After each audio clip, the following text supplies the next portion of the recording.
It's car con carne. Let's eat in the car. It's car con carne. And now here's the star of our show, James Van Alstyne.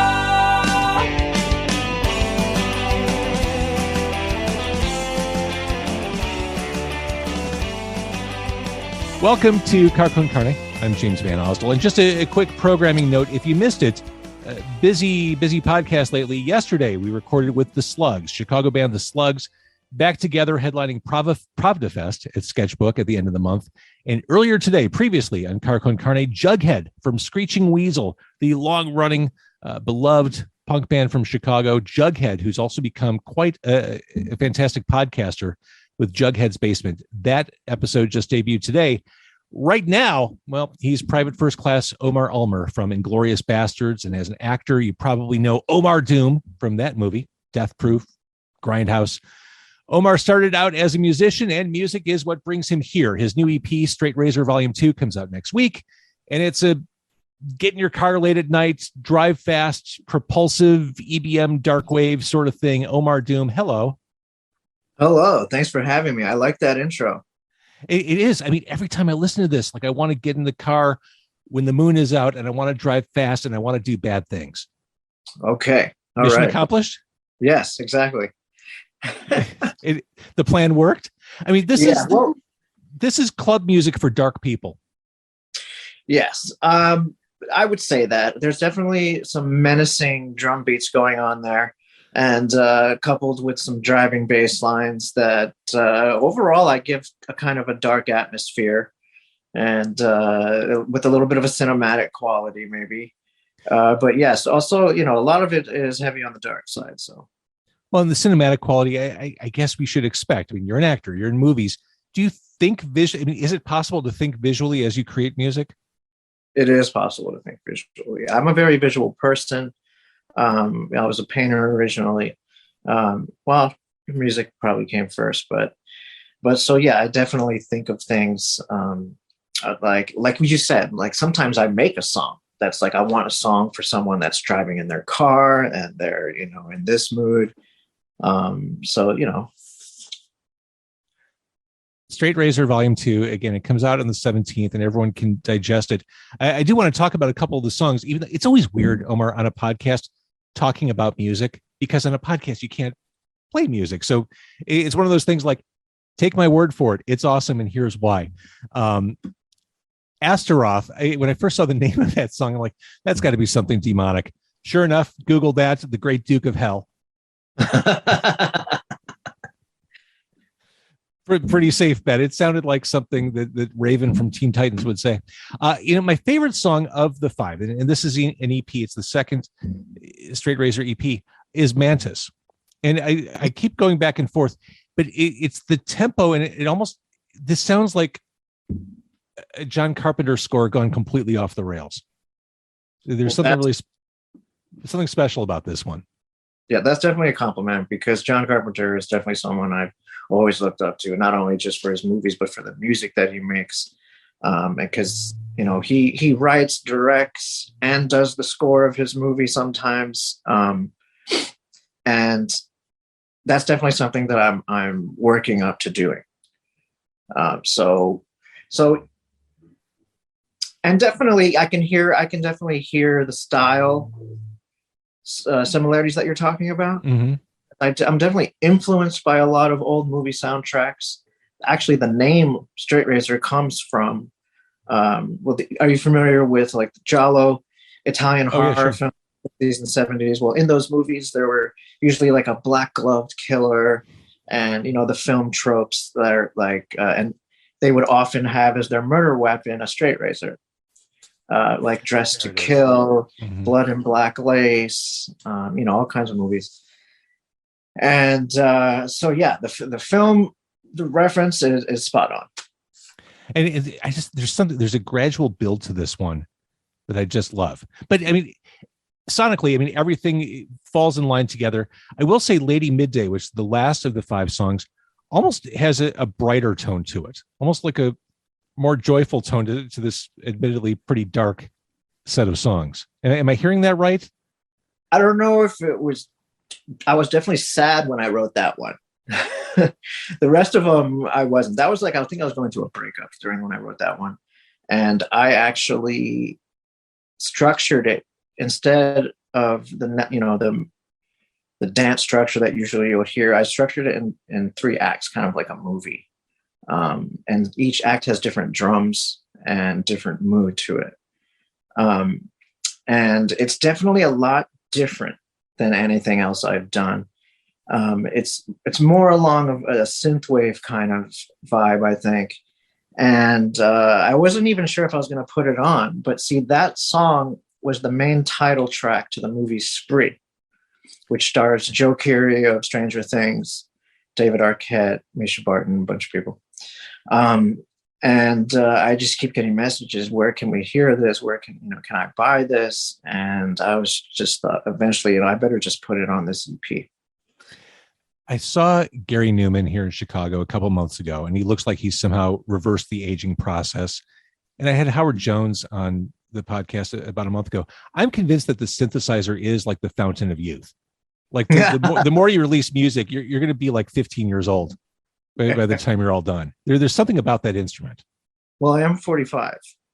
Okay, see, you look probably late 30s at most. Well, thank you. It's the lighting. Yeah, I do get that a lot. I think my dad looks a lot younger than he is. So, but it just, there's something about that instrument. There's something special about it. And his name is Dracula. I'm just kidding. Yeah, I think I don't know what to tell you, man. I mean, I don't know what to tell you for that one.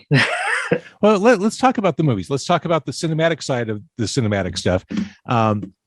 Clearly, Quentin Tarantino is a fan of yours. I mean, he's a colleague of yours at this point, isn't he? Yes, I would say so. Well, I'm an actor that's part of his universe, so you could call me a Tarantino actor. Colleague, he's a little ahead of me.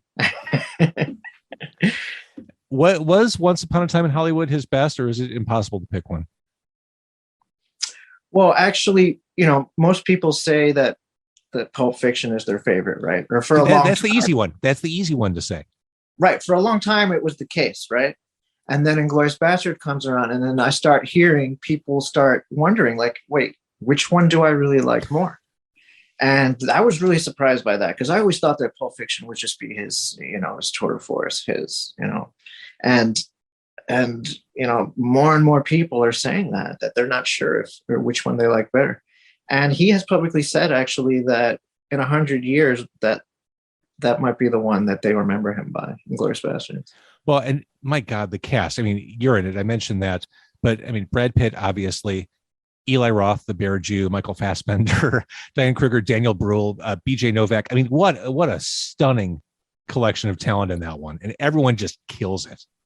Yes, definitely. I actually ended up staying friends with B.J. Novak actually after that movie, because I know so little about the movie making process, Omar, but I'm assuming it's like you kind of go into war together. Bad metaphor, but I mean, you're in the trenches with these people 13, 15 hours a day. Like, it would be impossible not to have lasting bonds come out of a movie like this.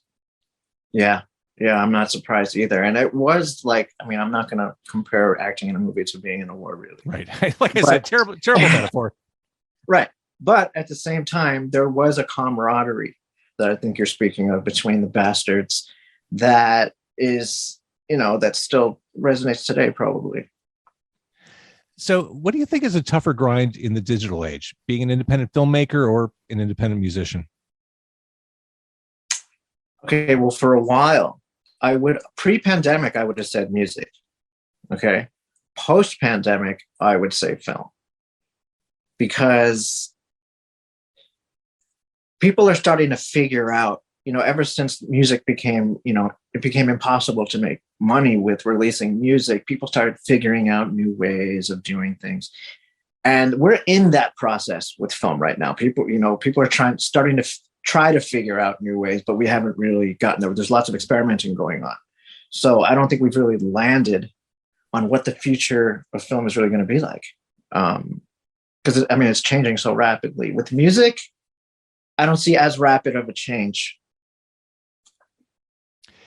I kept thinking during the pandemic that we would see a renaissance or a rebirth of the music video as an art form. I just assumed that when artists couldn't tour and do what they normally did to make money, I thought that would be an a different way to get their music out there. That really never happened. I mean, I know you have a fantastic video that people can watch, which is black and white, and it's from the last EP. But do you think that's an opportunity just kind of waiting on the table for musicians, kind of diving back into music videos? I think music video production has definitely picked up in the last few years. And people are using it a lot more as like something else to give their audience as like a package. But I'm not seeing, I mean, aside from YouTube, which is right now the place where everyone does it, I'm not seeing like a new avenue dedicated to it, specifically to it in the future anywhere, if that's what you're asking. Yeah, I feel like there's an opportunity there. I don't know. I can't vocalize or verbalize what that opportunity is. I just feel like there's something there. Yeah. Yeah, there's people started trying to sell their music videos on Spotify. I think you can do that, or not. I was trying Apple Music or somewhere. I don't know if that's exactly the right way to go, but there's, they're thinking about it. So you toured very recently behind the Straight Razor stuff. Was that cool, weird, interesting? What was it like taking that stuff on the road? It was really interesting. I actually tried a new way of performing my music. I would use CDJs probably before, but this time I used Ableton, which is a program that I actually made the music with. And I used a controller that they have, the APC40 MK2, that kind of goes with it, that you can perform live with. And with that, you can solo instruments out of your song, because it's basically all the tracks of your song, right? So you can go farther with live remixing of songs and live techno. So I gave that a shot. It was a lot of fun. It was great. I made a lot of new relationships. I opened a lot of doors, and I'd never done something like this before, where I did a tour like that. I mean, it was a mini tour, but I hit, pretty many cities in a short amount of time. It was like Philadelphia, New York, Nashville, Oakland, Portland, Detroit, all in a matter of a few days, I think. And it was, I'm not young. I'm not that young anymore. So it may have been a little different 20 years ago, but it was definitely a lot of fun. Well, now I'm going to tell you the obvious miss. You didn't play Chicago. And if anything, we here in Chicago, we get what you're doing. From a music foundation, the home of wax tracks and industrial music and house music, we get where you're coming from. So you need to bring your show back on the road to Chicago. I definitely want to. And next time I'm sure I probably will. Yeah. And we'll fatten you up here. We'll get you well fed. We'll put a beef sandwich in front of you. We'll put a shot of Malort, and you'll be just like a native. Some Chicago pizza. That's it. We'll take care of you.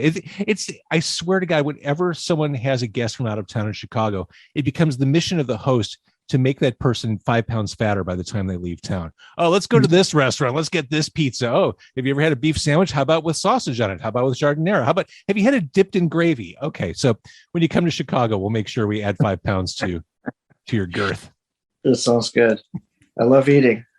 Who doesn't? It's a fundamental for life.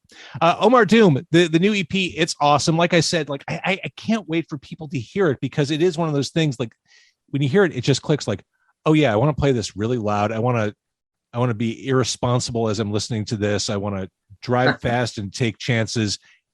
It's awesome. And again, it comes out on the 17th, right? Yes. Straight Razor Volume 2 out on June 17th, streamable everywhere. And then from an acting perspective, do you have anything coming up?